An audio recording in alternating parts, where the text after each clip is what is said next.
Привет! Это субботний рынок Амстердама, который находится в самом богатом квартале города. Здесь продают лучшие деликатесы, но покупатели-миллионеры искусно маскируются под средний класс. Ну как вы думаете, сколько они все зарабатывают? Это сложно узнать по курткам отдельно или по обуви.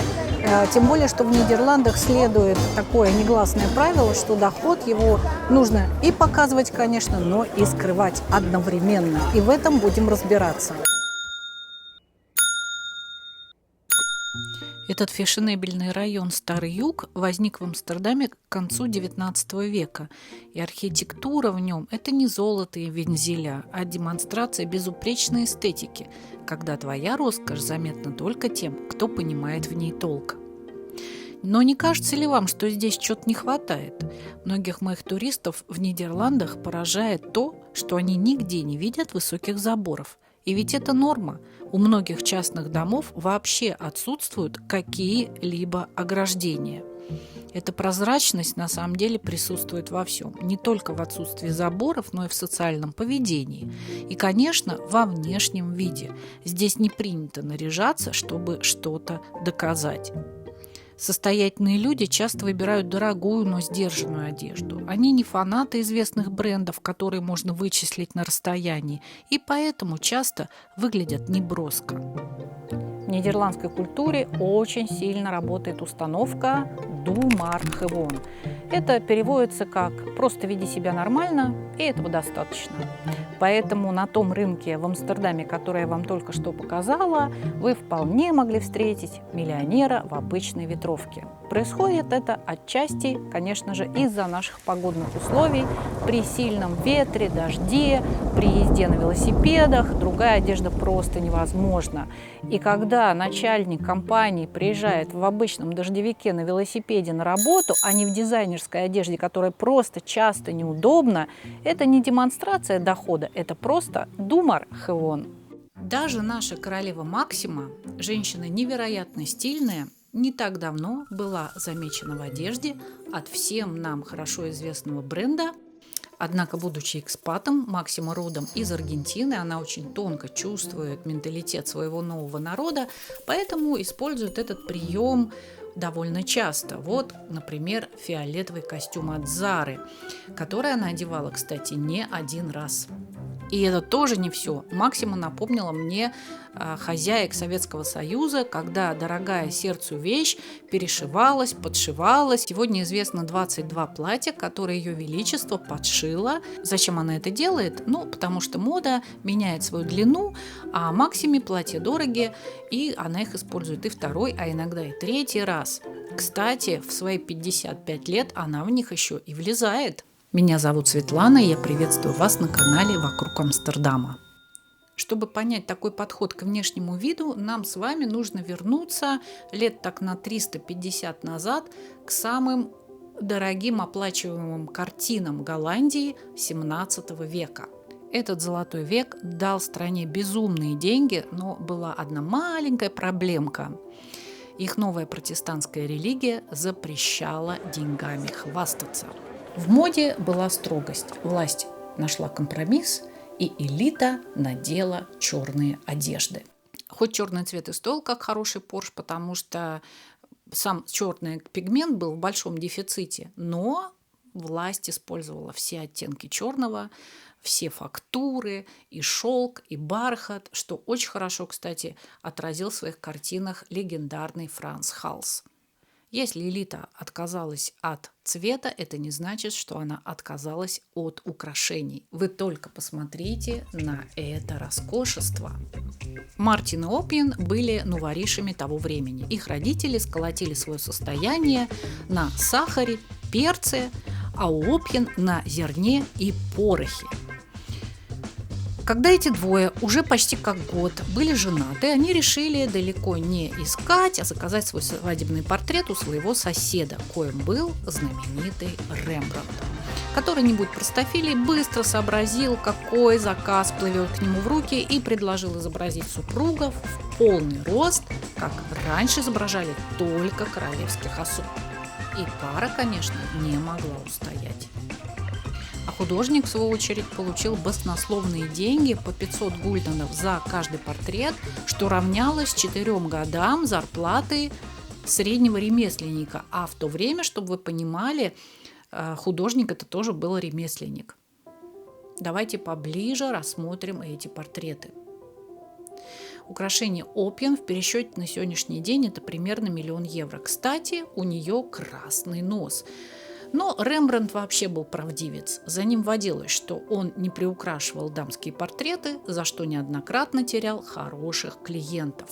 Безумно дорогое кружево из Фландрии, из Италии хочется долго рассматривать. В детализации Рембрандту не откажешь.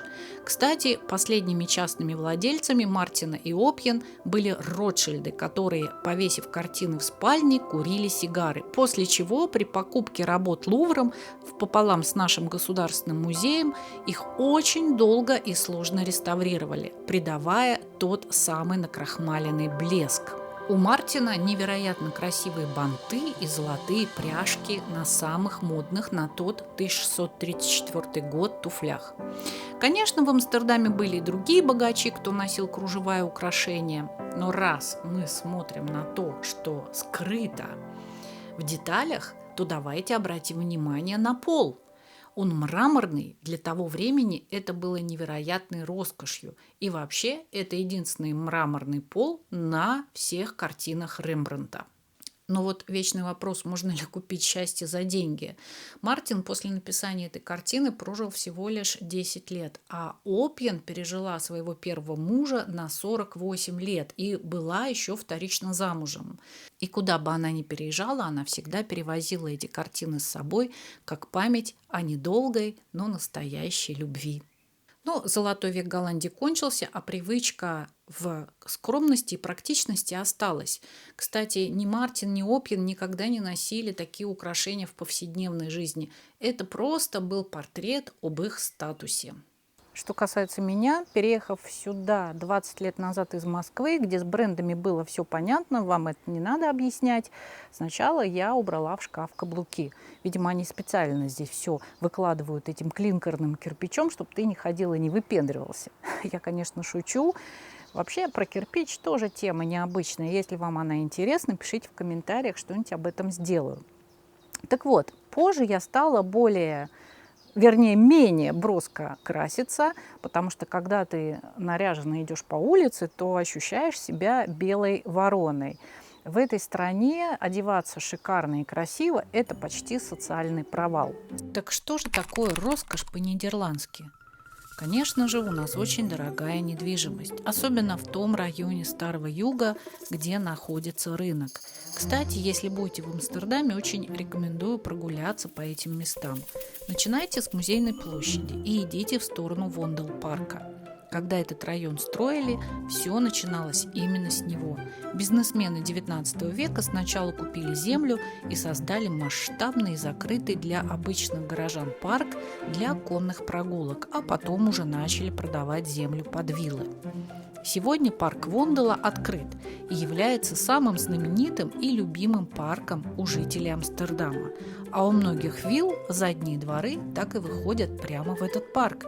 Если вы придете сюда, то не сможете продраться близко к виллам из-за плотных кустов, а обитатели домов имеют сад, за которым даже не надо ухаживать. Ни для кого не секрет, что экологичный подход к еде сегодня дорого стоит. Поэтому высший класс предпочитает муку с одной из эксклюзивных исторических мельниц, как, например, эта, которая находится в городе Хорн на севере Голландии.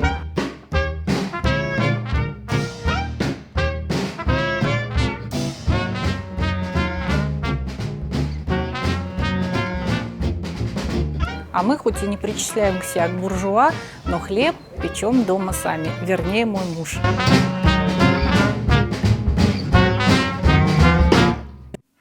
В Нидерландах есть культ продуктов, которые ты сам приехал и купил на ферме. Ты знаешь хозяев в лицо, правда, им почти всегда некогда, чтобы с тобой поболтать, но кроме отменных яиц, кисломолочных продуктов, непастеризированного молока, которое теперь опять стало модным, вернее, теперь активно пишут о его полезности, это еще и время для детокса. Все животные на ферме ручные. Ты буквально видишь, как они растут, их можно гладить или просто наблюдать, как они счастливы в таких крепких и умелых руках своих хозяев. Голландцы вообще фанаты молочки, и мне кажется, они потребляют ее больше, чем другие страны. Но богатые люди не просто покупают, например, обычное масло, а специальное.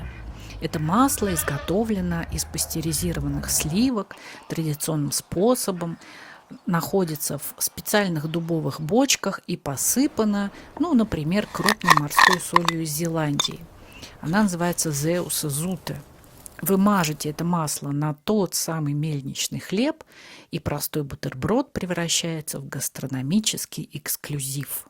Картофель сорта Опендузер Ронде – уникальный продукт, который защищен названием по месту своего происхождения, и таких продуктов в Нидерландах всего 6.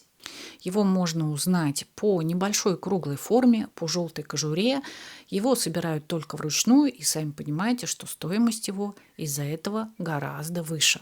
Особые сорта картофеля выращиваются на островах Ватового моря, где картошка приобретает такой определенный вкус за счет соленого ветра и за счет песчаных полдеров. Представьте, как здорово на эту картошечку намазать того самого маслица из Зеландии. Кстати, в Ватовом море и других прибрежных районах Зеландии и не такое выращивают. На острове Тесел, на Солончаках, на участках земли, которые регулярно затапливаются морской водой, растут морские овощи. Эти растения называются галофиты. Они адаптировались к высокой концентрации соли, поэтому обладают йодистым, солоноватым и очень свежим вкусом. Например, солерос выглядит как маленькие зеленые кактусы без колючек или как веточки спаржи. Он хрустящий и очень соленый. Его часто едят сырым в салатах и слегка обжаривают на сливочном масле, как гарнир к рыбе. Морская астра. У этого растения съедобны молодые листья. В Нидерландах его часто называют ламс-ор, ушко ягненка. Листья морской астры нежные, с легким ореховым привкусом. Морская горчица или морская капуста встречаются реже, их ценят за сочные стебли и листья, а ледяная трава имеет характерные капельки на листьях, придающие ей морозный вид и сочный кисловато-соленый вкус. И где же найти их на Тесселе? Основные места произрастания – это заповедники, но, к сожалению, собирать их там категорически строго воспрещается. Поэтому проще найти в локальных магазинах или в ресторанах. А если вы хотите узнать о монашеской бороде или морском банане, пишите в комментариях, сделаю специальный обзор на эту тему. Наши миллионеры пьют воду из-под крана и очень этим гордятся. Но в Нидерландах в приличных семьях принято ставить воду в графины. И если посчитать, сколько графинов у нас в доме, 1, 2, 3, еще один для кошки. Правда, для кошки это больше уже все-таки кувшин. Конечно, в богатых домах принято ставить на стол очень тонкую, красивую стеклянную посуду национальной нашей марки нидерландской, которая из города Леердам. Надо сказать, что она была основана в XIX веке и до сих пор является одной из крупнейших производителей стеклянной посуды в Европе. И эту марку часто называют стеклянной душой. И если вы будете проезжать через Леердам, очень советую заехать в Национальный музей стекла, где основная коллекция, конечно, посвящена этой фабрике. Так что в Нидерландах высокий статус – это не когда ты работаешь 24/7, чтобы купить себе Феррари, а когда ты можешь забрать ребенка из школы в 2 часа дня, когда ты в конце концов можешь просто не работать по пятницам или по понедельникам. А еще, что мне понравилось, что здесь действительно можно совмещать и материнство, и работу, и жить очень достойно. В следующий раз я покажу вам, как выглядят закрытые деревни, о которых почти нигде ничего не написано, в которых живут наследники капиталов XVII века. Мы поговорим о их бывших дачах, о очень необычных и странных фасадах, а еще расскажу вам, как вы сможете удивить гостей, которые придут к вам на чаепитие.